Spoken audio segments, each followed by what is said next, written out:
Adding light and shadow to your designs is the best way you can take your designs from looking super basic to looking super popping real quick. I'm CurrieGOAT, I'm a streetwear artist based in London, and in this video I'm going to show you how you can use light and shadow to make your customs look super sick and make any piece of clothing bang with your personal style and stand out against the crowd. So the best place to start is definitely the basics. So if you take a look at my handy dandy chart right here, basically what I'm gonna do is I'm gonna take you from all the way from the darkest of the darks to the lights of the lights. What we do is we go, okay, on this spectrum, where do we want our darks or shadows to be? Where do we want our lights to be? And what do we want the main color to be? So taking it from on this black and white scale, essentially you would take your shadows from this very dark part, either the blackest black or like a really, really dark gray. And then you would take your lights from either like a super, super light gray or the white. And then you would take your middle tone right here, and that will be your base color. So that will be what the actual color of what you're painting is.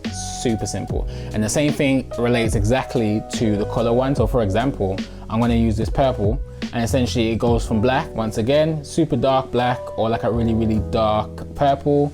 It kind of looks gray in this, but it doesn't matter. And then you'd have a super, super light purple and like a white. And essentially you would have your middle tone, which is your actual purple. Once again, if you wanted to use shadows, you would use them with the really dark black or the really dark purple. And you would use the really light purple or the white for your lights, and then your middle tone right here. So now that you know this, how do you put this into practice? Well, I've got my two circles here. So I'm gonna start with the black and white just because that's easier. So if I start with my gray, I put down my gray on both of the circles. And now I know that my light source, represented by these handy dandy light bulbs here, will come from the top for this one. So the very top bit will be white because that's where the light's coming from, obviously. And then the bottom will be black because that's where the darkness and the shadows are. And then the middle tone will just continue to be where it is. And essentially that will just fill up the middle. Also, what you can do is you can stagger the light. So it doesn't have to always come from the bottom or the side. It can come from different angles and directions. So for example, I'm going to use the purple here. And essentially I lay down the purple in these two circles. And the light sources come kind of at a diagonal. So that's how the light would come. So the light is at a diagonal on this top one, coming from the top down, and then the light, because it's coming from the bottom, is doing the same in the opposite direction, and then so are the shadows. So essentially we're going to move on to the more complicated shape now. So what I'm going to do is once again put down the base layer of purple. So with more complicated shapes, essentially the light still comes from the same direction, but you can kind of stagger it and kind of warp it a little bit.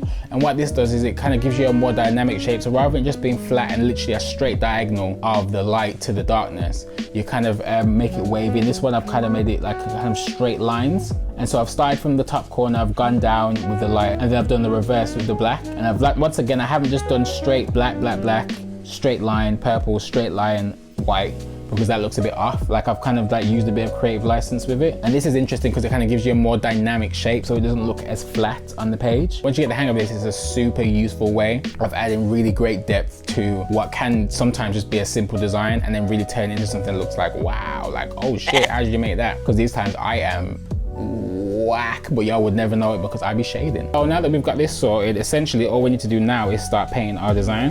And today we are going to be taking our thrift store trousers and we're going to turn them into custom trousers based on hanger masks. So hanger masks are traditionally used in plays to represent women that have been possessed by jealousy.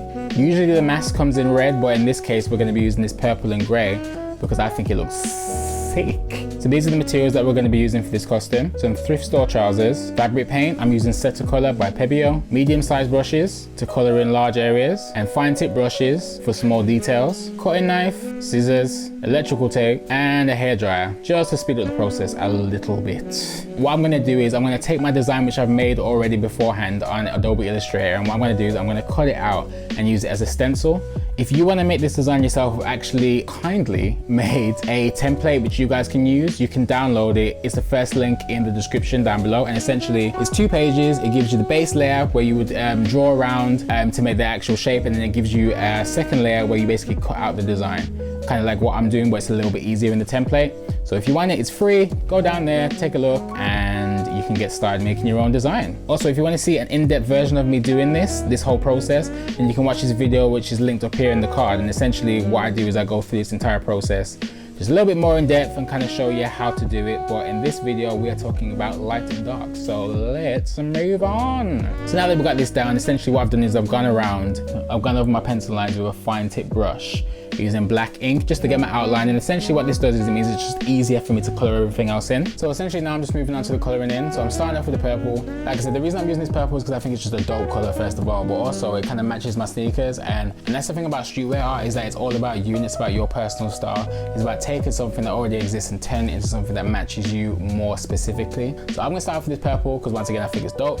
And then once that's laid down, I'm gonna go in with the gray, basically coloring in within the lines. I think this is a really cool combination as well, this black and gray, especially on this like really like creamy, nice beigey trousers. Like I think it just looks so dope. So essentially now that that's all done, all I need to do is move on to the light and the shadow. So this is the fun bit. Essentially this is what makes the design really pop and stand out.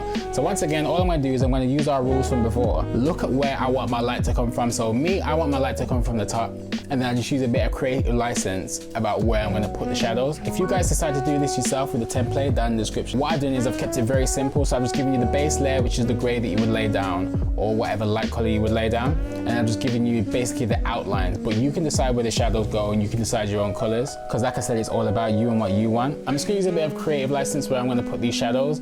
So essentially all of my shadows are gonna go underneath. It's not all exactly underneath, but if you just look kind of and just use your eye for it, like you can kind of see where they should and shouldn't go based on the face. I like to use a ratio of, well, my ratio is just so off. Like I like to use really, really deep, dark shadows and really big, bold shadows. I use a ratio of like 95% to 5% light, just because I look at like black and white pictures and like really stunning photography, and I feel like what makes it stand out is really deep, dark shadows, and I kind of want to add that element to what I'm doing. So essentially I'm just going through and doing that, and I'm not blending, mind you. Remember that, like, I'm not blending. Like this is not a hard technique. This is just like essentially cell shading. And essentially once all my shadows are down, I just do the same thing with the light, except on the top, like where the light's coming from. Once again, for me now, I just like to use like a hint of light, but if you like, you can have it like really bright light. Like you can use the ratios exactly how you want it. There's no rules.